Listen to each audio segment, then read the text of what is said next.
Bueno, buenas noches. Buenas noches.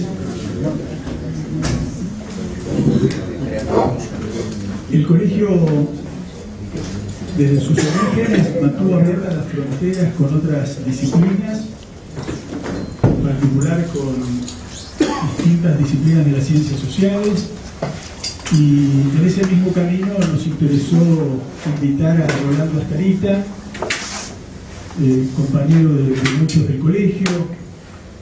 ¿De qué colegio?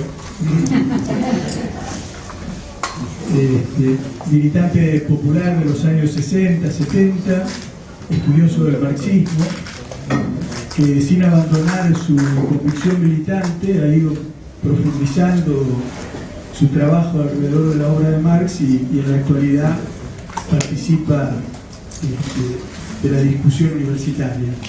Le hemos pedido, a propósito de los temas del año, un trabajo pertinente. Ustedes habrán leído el resumen, alguno habrá tenido oportunidad de leer el trabajo en sí sobre la ética en la obra de Marx. A partir de este trabajo, Rolo va a hacer un desarrollo que seguramente nos permitirá después discutir, tratando de buscar alguna forma de puente entre los desarrollos a los que estamos habituados y lo que Rolando Astarita nos presenta. Así que bueno, Rolo. Bueno, aquí lo tenemos un rato. 6 horas. Bueno, primero, muchas gracias por la oportunidad de estar aquí con ustedes. Bueno, espero que no moleste la tos, porque estoy con una tos persistente.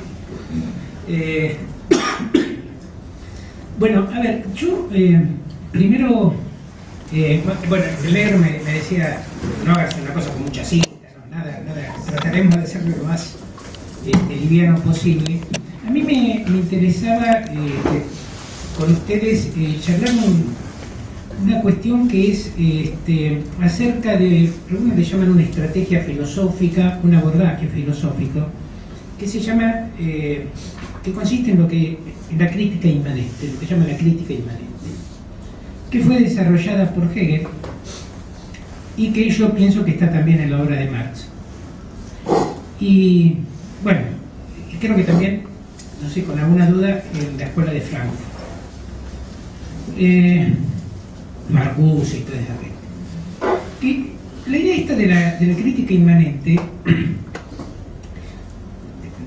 ahora con un adelanto, un panorama del asunto, viene a ser la idea de que hacemos una crítica interna, en el caso de la sociedad, a la sociedad. Una crítica que parte de lo real existente y de lo que la propia sociedad piensa de sí misma, sin traer nada, digamos, desde afuera. Es una visión bastante distinta a lo que diríamos un enfoque kantiano, que vendría a postular una especie de imperativo categórico sacado de algún lado y se lo contrapone a la sociedad. Gran parte de lo que voy a hablar hoy va a girar en torno a este asunto. Voy a tratar de ejemplificarlo con la crítica de Marx al concepto de trabajo alienado. A ver, una de las cuestiones que desde hace tiempo me preocupó y pensé es, cuando tratamos de los movimientos socialistas, los movimientos populares, es desde qué posición criticamos, desde dónde criticamos, cuál es la postura, desde qué enfoque estamos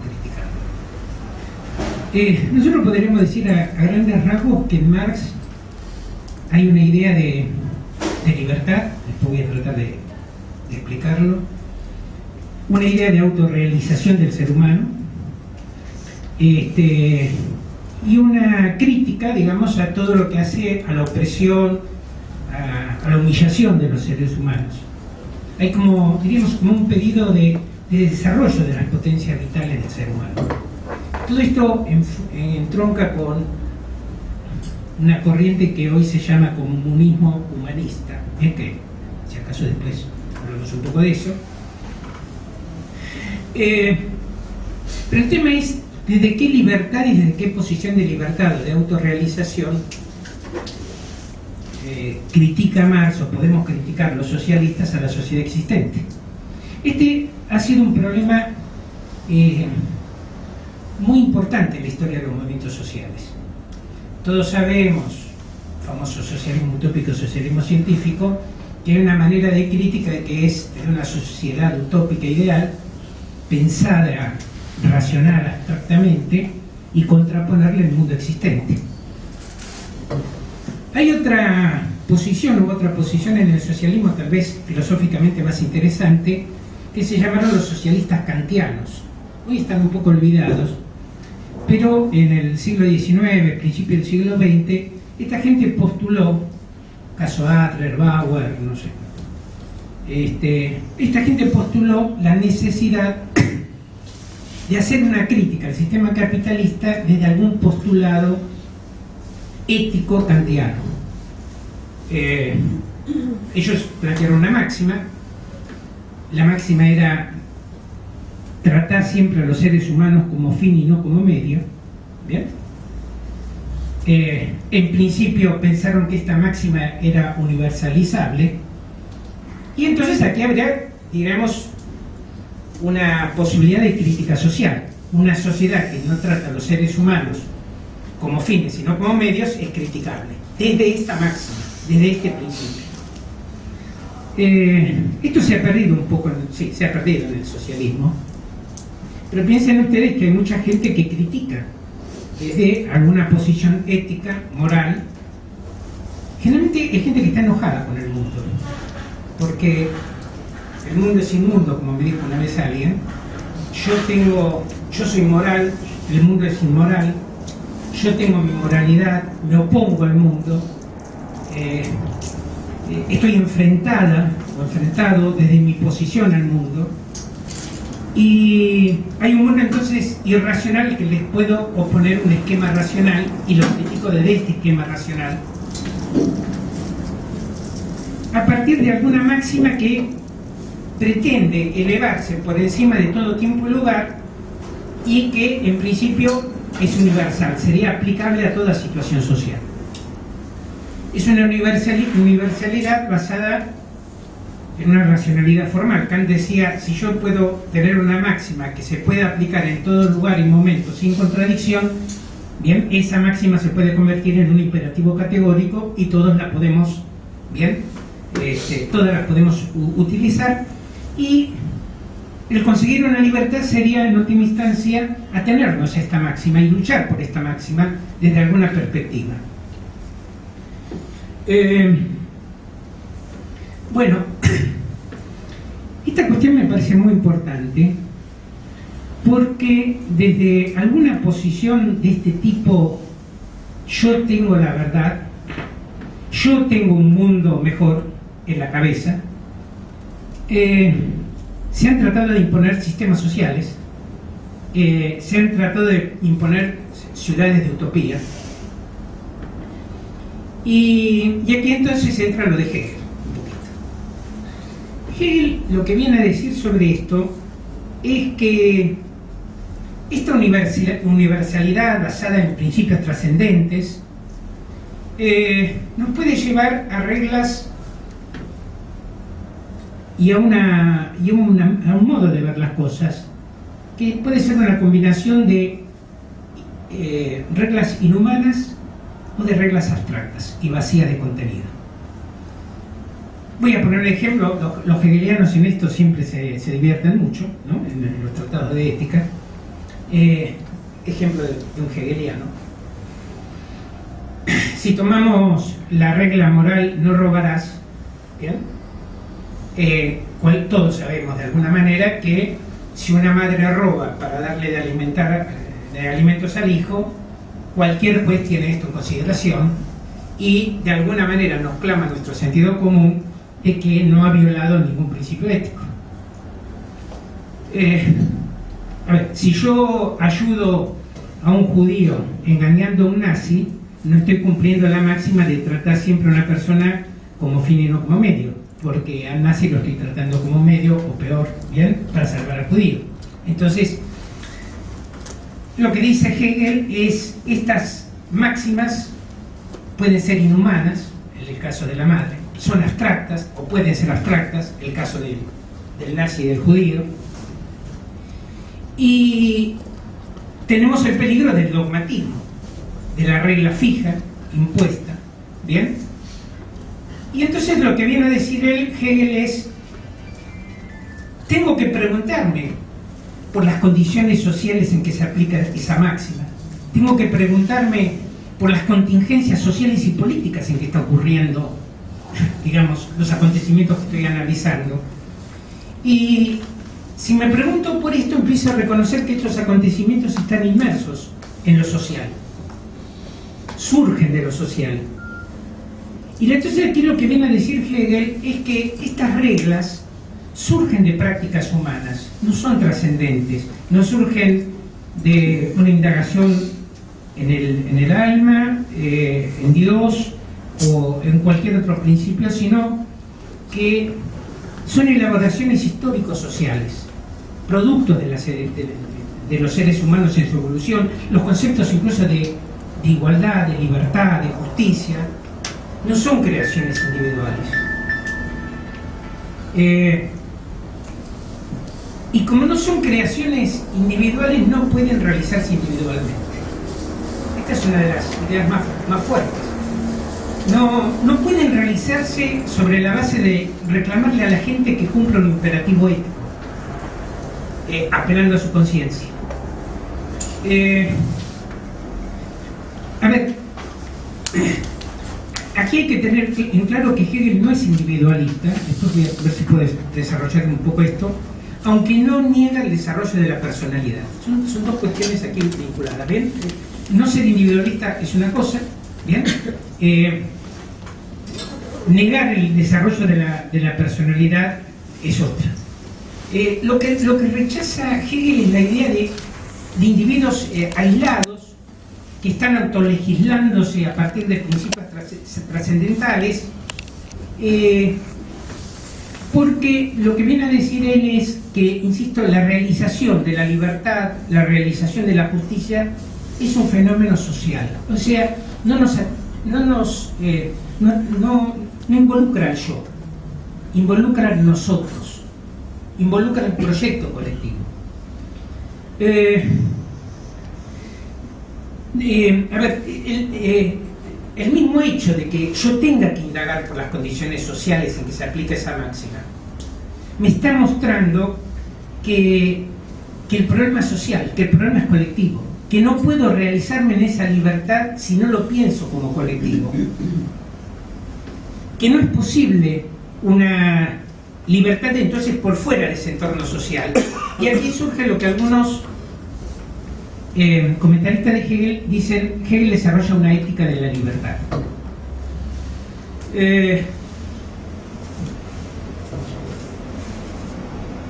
Insisto, es la idea aquí entonces de llegar a una conclusión, a una primera conclusión de que estas categorías éticas, morales, yo estoy usando ético y moral como sinónimos, en Hegel no son sinónimos, me paso un poco por esto, son entonces este producto de las sociedades en que vivimos. Y esto da lugar a una primera actitud, que es la de comprensión y reconciliación. En lugar de estar en un mundo enfrentado, me reconcilio, que no es resignarse, es otra cuestión. Reconciliarse es comprender. Es empezar a plantear una ética de la libertad que exige que reflexionemos sobre las contingencias sociales y políticas que la van a hacer posible. Es entender que toda la acción humana, todas las acciones que juzgamos éticas o morales, tienen un significado y un propósito siempre en vinculación con esta comunidad. Todos los valores también. Ahora, con esto parece que estamos evitando el dogmatismo, el esquematismo, un planteo inhumano, insisto, el caso de la madre, etc.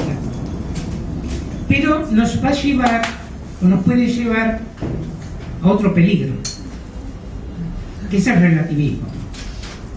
Bueno, si en última instancia el criterio social con el que yo estoy juzgando es producto de la sociedad, no tengo manera de criticar lo existente. Si en última instancia disuelvo lo ético en sociología, el aspecto crítico parece desaparecer. Y entonces me paso a justificar o en última instancia a explicar, pero no tengo posibilidad de cambio.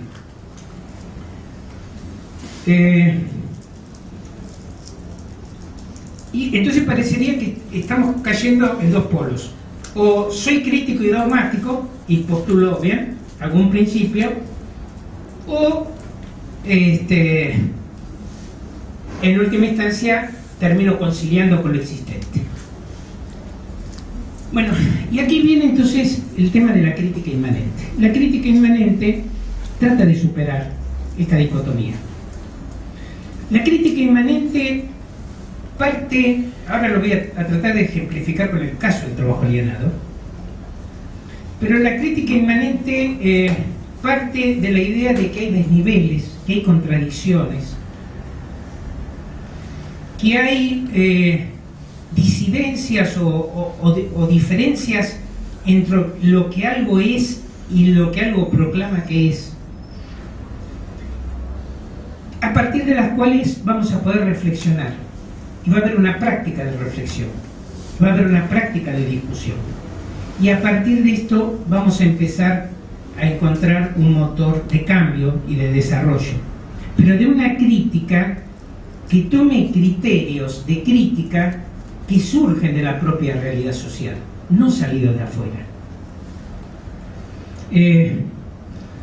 Como estoy aquí en un ambiente que seguramente esto lo conocen, seguramente casi todos ustedes conocen la reflexión de Hegel sobre Antígona, donde en esa sociedad griega que él tanto,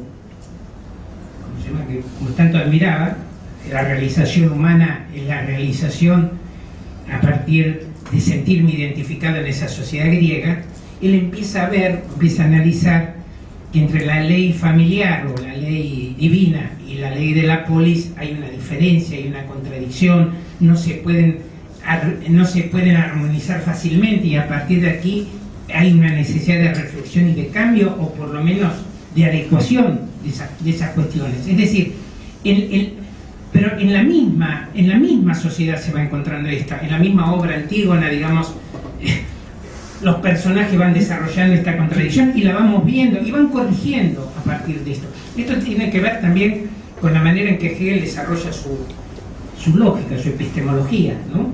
No se agrega nada desde adentro y en la propia, en el propio hecho que se estudia se va viendo la diferencia.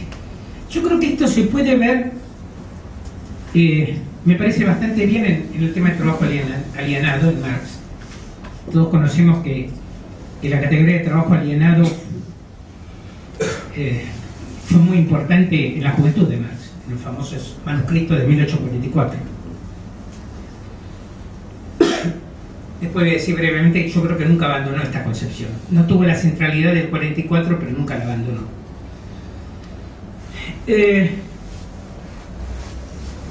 Observemos primero una cuestión con relación al trabajo alienado. Y eso es una cuestión de la que parte Marx.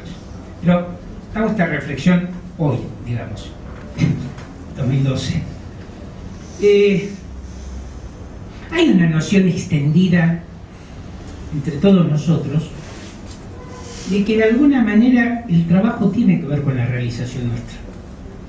En mayor o menor medida, ¿bien? Pero uno habla con un trabajador. Yo por ejemplo, siempre pienso en el trabajo del ascensorista. Claro, el ascensorista a mí es la persona que nadie ve. Subimos al ascensor. A ver, habría que hacer un día, un ratito, ¿no? Practicar. Practicar. Subir y bajar con el ascensor, estar encerrado, ¿bien? Entender lo que es eso multiplicado por 8 horas, ¿bien? Por 5 días a la semana, ¿bien? Por, no sé, por 50 semanas. 2 semanas de vacaciones. Se lo merece el hombre. Bien. Yo creo que es fácil preguntarle a ese señor, a esa señora, si se siente realizado en el trabajo. Es decir, no es una idea esotérica, ¿ven? No es una idea estrambótica. ¿Te sentís a gusto en esto? Yo digo que los que no tenemos esos trabajos no tenemos la angustia del domingo de la noche. ¿Bien? La famosa angustia del domingo de la noche es tremenda para millones de seres humanos.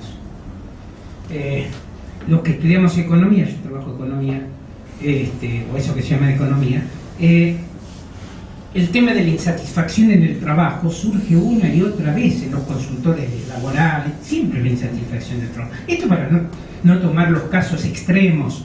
No sé si oyeron hablar de Foxconn, la empresa china. En el 2010 hubo 14 suicidios. Cosas tremendas.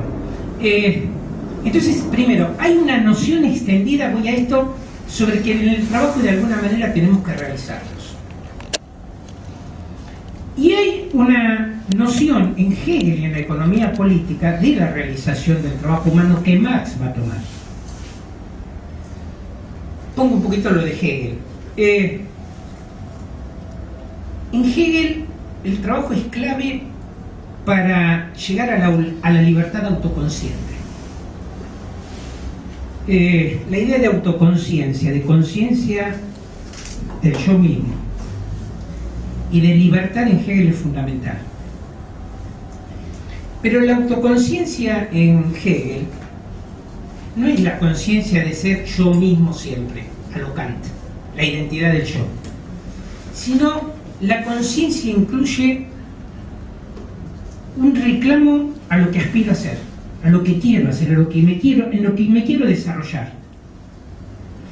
Por eso Hegel va a decir que esta autoconciencia se tiene que desarrollar y se tiene que objetivar.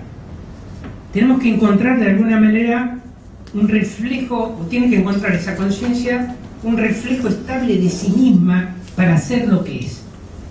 Está el famoso caso, ese ejemplo de Sartre que decía: si yo quiero ser escritor, no puedo ser escritor sin intentar objetivar mi deseo de ser escritor y adquirir conciencia y desarrollo de mi deseo de ser escritor, de mi aspiración a ser escritor, escribiendo una novela, objetivando mis ideas en alguna novela, en algún intento.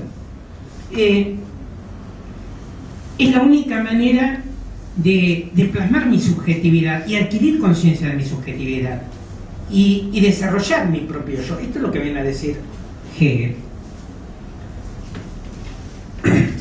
Y aquí viene entonces la famosa dialéctica del amo y el esclavo, de la fenomenología, donde Hegel dice, digamos, que el esclavo tiene una relación con el mundo más satisfactoria que el amo, porque puede ver el testimonio de su subjetividad en el objeto que crea. Dice, a diferencia del consumo, en esta sociedad consumista muchos de estos se lo pierden, digamos, a diferencia del consumo, el trabajo genera un objeto que perdura, que sigue. Incluso en la lógica que lo desarrolla más esto, porque dice, y la herramienta es lo más importante porque es el medio que perdura. Pero es muy importante entonces porque el que trabaja encuentra un testimonio de esa subjetividad. Este es el aspecto que Hegel dice es positivo. Y después dice, hay un aspecto que es negativo y yo creo que también es positivo en el fondo, y Marx va a decir, en realidad Hegel ve todo positivo, porque dice, el trabajo también hacia el mundo menos ajeno, es decir, lo acerca al ser humano. El ser humano trabaja y genera un mundo y ese mundo se le hace menos ajeno.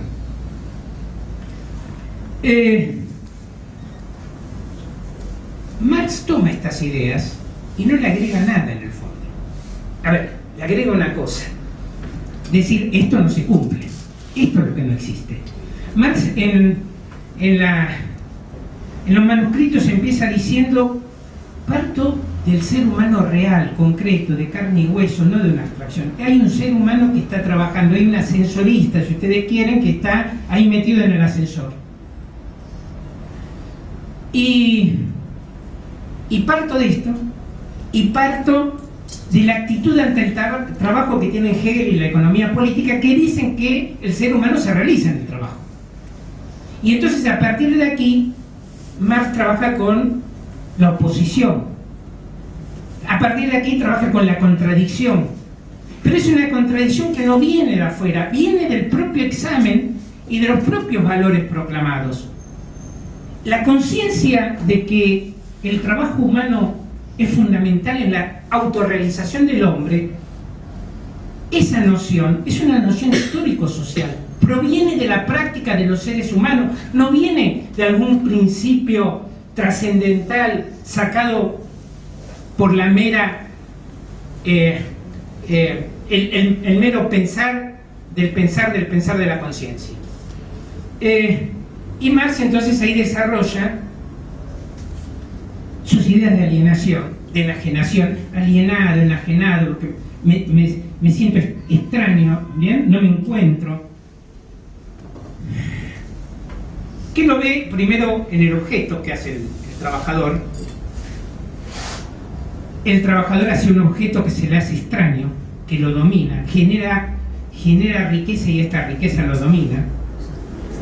En lugar de ser realizaciones, desrealización. La realización es el principio proclamado, la desrealización es la realidad que existe. En lugar de ser el trabajo una actividad creativa, es una actividad enajenante, exterior. ¿Bien? No se siente en el trabajo. En lugar de ser el trabajo lo que produce al ser humano, aquí hay una idea que después Marx y los antropólogos desarrollan, que es el papel del trabajo en la humanización. En la sociedad capitalista el trabajo no realiza al ser humano, no es despliegue vital, no desarrolla la personalidad. Entonces tenemos una crítica que es inmanente, porque hay un desfase, una contradicción entre lo que se proclama y lo que sucede. Tenemos una visión de cómo debiera ser y sucede de otra manera. Pero esa visión de cómo debiera ser, insisto en esto, es producto de nuestra práctica social. Es producto de lo que nosotros hemos vivido. Es un producto del yo, del colectivo, que de alguna manera ha ido elaborando esto. Esta misma idea yo creo que la mantiene Marx en su obra más madura. En su obra más madura él deja la alienación en los manuscritos, esto lo señalo brevemente, en los manuscritos de 1844 la alienación es fundante de toda la crítica de la economía política. En la obra posterior esto desaparece como fundante de la economía política, porque pasa a tener una centralidad mucho mayor la idea de explotación. Pero observen ustedes que la idea de explotación tiene también una carga valorativa, pero interna. A ver, ¿qué quiero decir con esto? Marx lo que demuestra en el Capital, o trata de demostrar, bueno, dirán que no lo demostró, pero lo que él trata de demostrar es que el trabajador produce más valor, bien, del valor que le pagan, y que aquí entonces hay una apropiación de trabajo y pago. A esto le llama explotación. Esta idea, esto de llamar explotación a esa relación, tiene una carga valorativa, pero es una carga valorativa que no viene de afuera, porque en la sociedad capitalista se ha proclamado que no tiene que haber explotación. Entonces, si yo demuestro que hay explotación, mi crítica es interna, porque la explotación está en contra del principio proclamado por la propia sociedad. Aclaro también que la idea de trabajo alienado no sigue ocupando este rol fundamental, pero Marx no la deja nunca, reaparece en pasajes del Capital y tiene que ver con la dimensión humana, tiene que ver con la dimensión de la felicidad, tiene que ver con la dimensión de la realización. Esto me parece importante porque vuelvo al caso este de Foxconn, de la gente que se mata trabajando, etcétera. Me lo hizo pensar este tema, esta dimensión humana, porque, a ver, estaba pensando en los trabajadores chinos o de Foxconn que tienen la suerte de ser explotados. ¿Bien? A ver, los griegos los españoles que están desocupados los pueden mirar con envidia, ¿bien? Ahora, los que tienen la suerte de ser explotados por el capital se suicidan finalmente, ¿bien? Es decir, esta es la situación terrible. Joan Robinson, una economista keynesiana, decía que hay una sola cosa peor que ser explotada en el sistema capitalista, que es no ser explotada en absoluto, ¿bien? Bueno. Ahora, aquí hay una cuestión que también tiene que ver con la crítica inmanente, que es que la crítica esta surge cuando también empiezan a darse condiciones de posibilidad de superación. Esto también está en Hegel. Hegel dice: la autoconciencia y la conciencia de la libertad empieza a surgir cuando también se empiezan a ver posibilidades de superación. Para esto, digamos, hay que entender algo. Esto me valió muchas críticas, siempre lo voy a decir ahora, pero bueno. Pero muchas críticas en general, muchas críticas del ala, digamos, de algunas alas muy dogmáticas, ¿no? del marxismo. A ver, la crítica inmanente esta que estoy planteando supone que la realidad no es homogéneamente negativa ni homogéneamente positiva. A ver, pues si no, no se entendería que hay contradicción.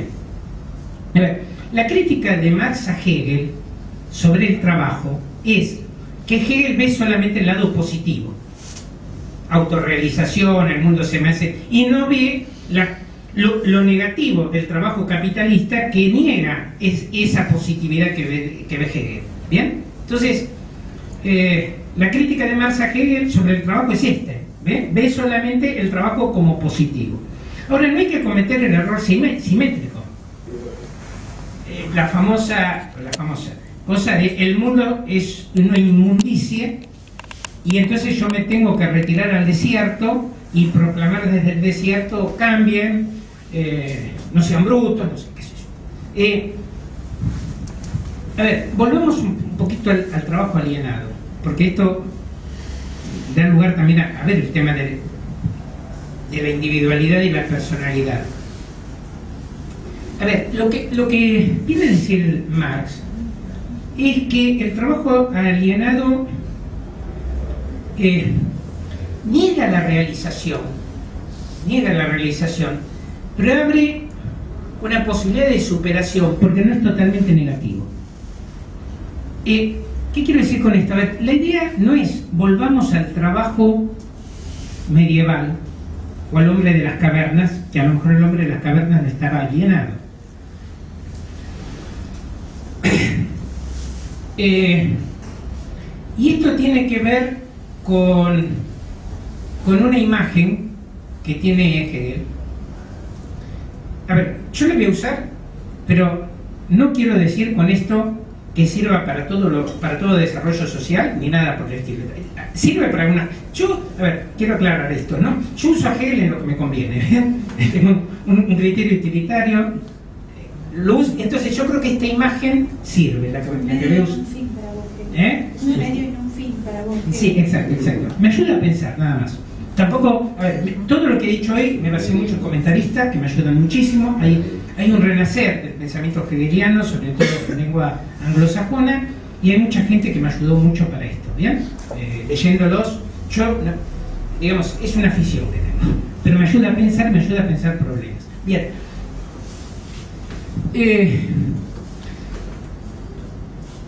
En muchos desarrollos hago esta reflexión. No sé si alguna vez vieron en el Capital de Marx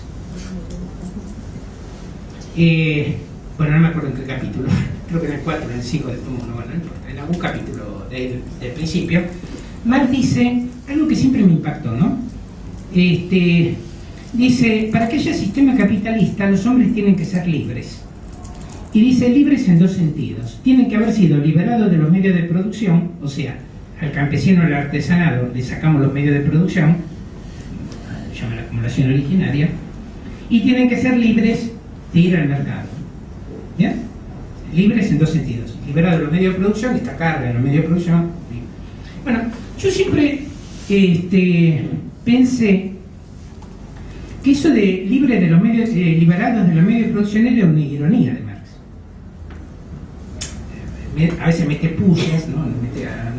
Lo jode un poquito, está metiendo una puya. Bueno, leyendo a un autor, a un marxista, hoy creo que no es más marxista, pero no importa, un autor, Cohen, me hizo ver la cosa desde otro lado. Y esto lo voy a encajar con lo de Hegel.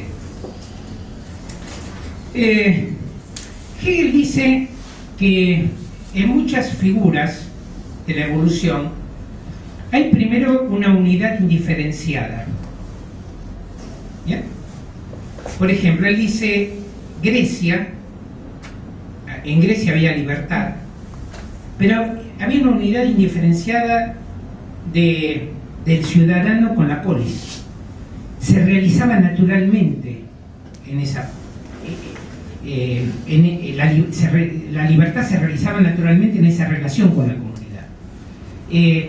Los valores o las obligaciones morales fluían naturalmente de la comunidad y el individuo la devolvía a la comunidad.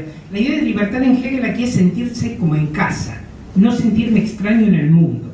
Incluso su idea de la religión griega es esta: es una religión donde los dioses están cerca, no es ese Dios vengativo, lejano, te portaste mal y ahora ya vas a ver, cosas por el estilo, sino es un Dios humano casi, son dioses casi humanos, ¿bien? Dioses que se involucran en las cuestiones de los seres humanos. Hegel siempre trató de volver a esa religión. Ahora, Hegel dice, esa unidad indiferenciada es no consciente y tiene problemas. Y tenemos que llegar a la unidad consciente, es otro tipo de unidad. Y entonces él dice, hay un momento, él lo ve en Roma, hay un momento, y en el cristianismo después, hay un momento de desgarro, de separación. ¿Bien? Y a partir de esto se puede dar la posibilidad de una reunificación donde ahora no tengo ni la unidad diferenciada ni la diferencia, sino la unidad en la diferencia. Él lo plantea esto también, tengo entendido, yo no lo leí directamente, para el amor y el matrimonio, ¿bien? De los primeros meses, ¿bien? A lo que él llama otro tipo de unidad. Aunque les parezca mentira, esto se aplica en el trabajo para Marx, ¿bien? Dejemos de lado si esto se cumplía para la sociedad, etcétera, pero Marx sí lo aplica para el trabajo. En el trabajo primitivo, lo que viene a decir Marx, hay una unidad indiferenciada. El trabajador está naturalmente atado a la tierra, está naturalmente atado a un modo de trabajar tradicional, está naturalmente atado a ese terruño, a un horizonte relativamente estrecho. No es universal. El trabajo no se ha hecho universal. El trabajo en la sociedad capitalista, hay un concepto muy importante en Marx que es el trabajo es abstracto. Abstracto quiere decir es indiferenciado. Voy de un trabajo al otro, salto de un trabajo al otro y gasto humano de energía. No importa casi cuál es lo concreto que estoy haciendo, lo que importa es generar valor para mantenerme, generar valor para el capitalista. ¿Bien? En ese sentido todos los trabajos se comparan, todos los trabajos se intercambian, hay una indiferencia casi hacia el trabajo. Pero eso tiene un aspecto, tiene un aspecto alienante, pero tiene un aspecto de universalidad. Tiene un aspecto de ampliar visiones. Tiene un aspecto de aquel campesino de China que va a Foxconn empieza a entrar en contacto con miles de compañeros, que sale de su ambiente, y entonces tiene el aspecto de abrir una posibilidad también para el futuro de una reunificación consciente. Es decir, en lugar de la unidad natural, en lugar del desgarro y la separación y la enajenación en el trabajo, una reapropiación desde la conciencia. Esto tiene que ver brevemente también con un marxismo humanista que no anule la personalidad del ser humano, que llegue a una unidad desde las diferencias y desde las personalidades. Y esto también tiene que ver con la crítica inmanente, y también yo creo que tiene que ver con la crítica inmanente que nos debemos a los socialistas con relación a muchos regímenes, bien, que han anulado esto y que han reproducido los rasgos del trabajo alienante de manera, digamos, muy generalizada. Bueno, yo quería parar aquí, era lo que había propuesto hace una hora, y bueno, charlemos a ver qué pasa.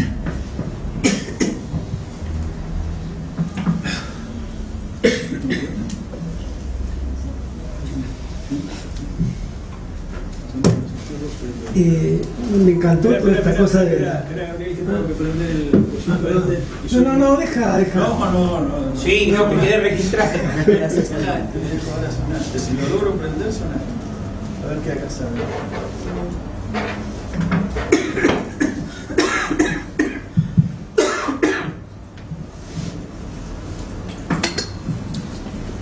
Hola, me encantó esto de la crítica inmanente, que me resulta una novedad, no sé si es porque soy muy burro o porque me veo novedoso, pero me gustó, digamos, coincide mucho con cómo veo las cosas. Hay una cosa que no me cierra del todo y que me gustaría que trataras de decir tu opinión respecto a esto último, en el sentido de que ese trabajo generalizado, un poco abstracto, corresponde a una época que tal vez no es muy parecida a la actual, en la cual el trabajo se volvió a ser muy diferenciado. No es una energía general que vos la puedes cambiar de un lugar a otro, sino que si saliste de tu rama y tu rama cerró por alguna razón, muy difícilmente podés meterte en otra. Ahí hay algo que no... Bueno. ¿Se entiende la pregunta? Yes.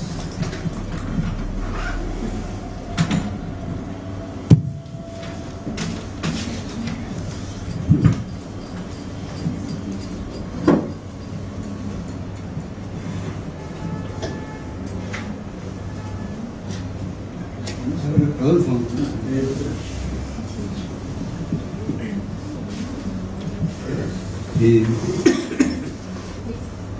A ver, la pregunta que yo, a ver si la puedo formular porque no la tengo demasiado claro yo, pero fue resonando en mí a medida que ibas desplegando el desarrollo de tu pensamiento sobre este tema.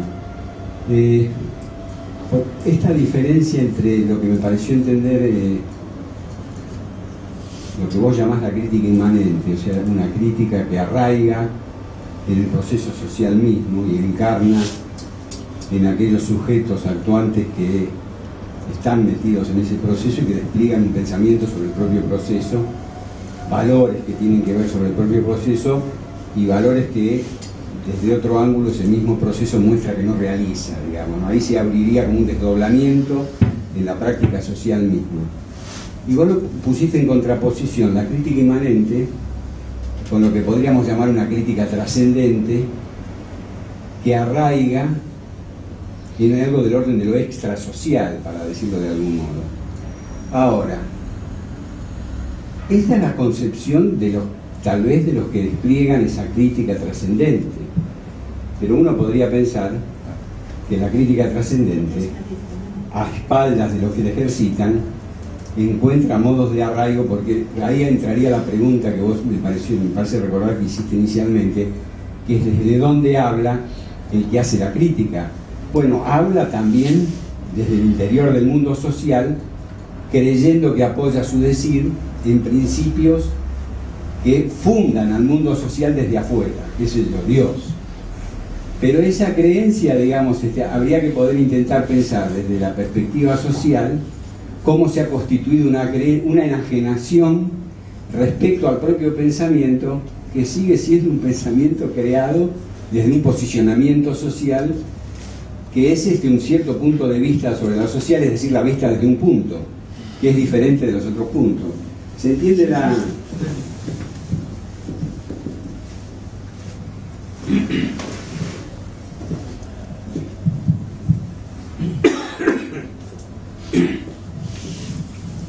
Me llama la atención que vos hiciste una exposición como muy tranquila de algo que en algún momento era un volcán. Entonces la pregunta que te quiero hacer... Los años. Sí, bueno, pero el asunto es, hay mucha gente que se está abocando a repasar estas cosas, y por qué ahora que el marxismo no es peligro para el mundo entramos a profundizar esto, y cuando había posibilidades de cambiar el mundo esto no se discutía ni remotamente, y la cosa era mucho más dogmática.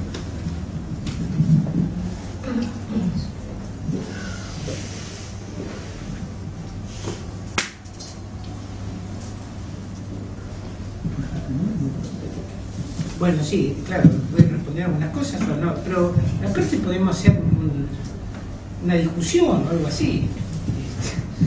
Digo, Tenés que provocar un poco, no es tan fácil. No se acuerda. 2 años. puedo decir. Bueno.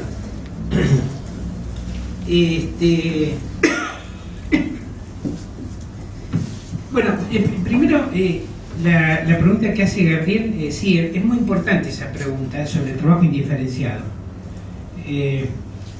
Igual me salgo un poco porque voy a otro tema, que es la sociología marxista del trabajo, si queréis, o la sociología del trabajo.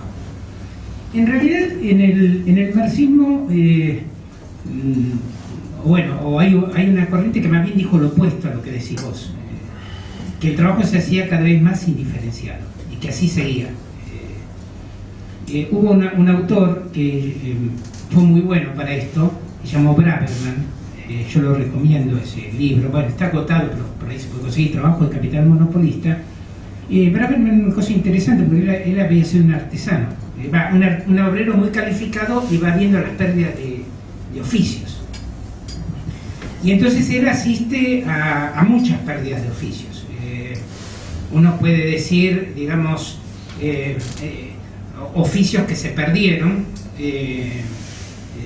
por ejemplo, la vieja habilidad del tornero mecánico, para poner un ejemplo, eran años y años de llegar a ser un buen tornero, y ahora con los tornos, digamos, a control con computación se acabó ese oficio, y los de las fresadoras, muchos de estos se fueron perdiendo. Pongo otro caso, el caso, por ejemplo, de lo que se llamó el trabajo, el toyotismo, yo hablé del toyotismo, el trabajo en equipo, donde el equipo hay polifuncionalidad, etcétera. Bueno, pasados algunos tiempos de algo más de diversidad, en poco tiempo se cayó en trabajos monótonos, muy descalificados, muy